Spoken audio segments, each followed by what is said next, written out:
नमस्कार मित्रांनो, आज आपण बघणार आहोत झाडाची छाटणी।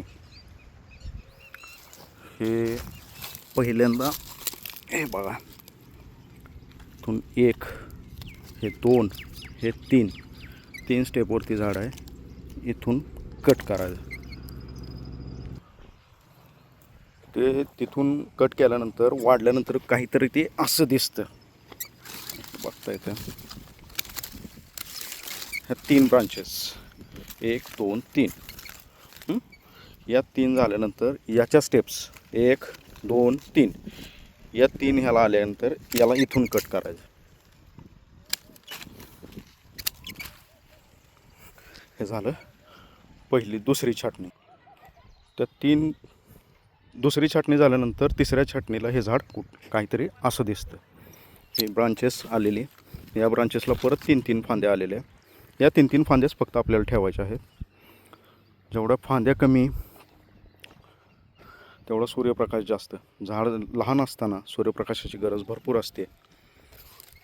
हे जास्त आलेलं काढून टाक।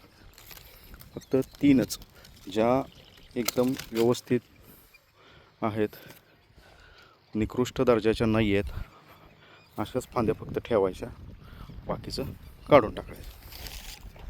अशा प्रकारे जर तुम्ही छाटण्या करत गेलात तर लास्ट रिझल्ट असा दिसतो। व्यवस्थित गोल डेरेदार झाड, काही अडचण नाही, जमिनीपासून एकदम व्यवस्थित येतं, फळ काढण्यासही सोपं जातं। आणि काय अडचण वगैरे असेल करेल तर आपल्याला कळून पण येतं, सहजासहजी नजरेला येतं।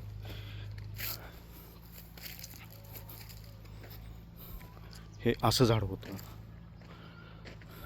छाटणी खूप महत्त्वाची आहे मित्रांनो, पहिल्या स्टेजला तरी खूप महत्त्वाची आहे। त्याशिवाय ब्रांचेसच येणार नाहीत, बाग अशी तयारच होणार नाही। त्यामुळे विशेष लक्ष छाटणीकडे द्या। काही अवघड नाही आहे, एकटा माणूससुद्धा थोडं करून बाग व्यवस्थित करू शकतो, किंवा जो सदन आहे लेबर लावू शकतो, त्यांनीसुद्धा व्यवस्थित केली तरी, माणसं लावून केली तरी होऊन जाते, काही अडचण नाही। असं झाड डेरेदार होतं आहे, 5 फुटात बरोबर लेवलला येतं आहे, काही अडचण नाही। झाडं निरोगी, काळजी व्यवस्थित घेतली की झाडं निरोगी वगैरे राहतात। धन्यवाद।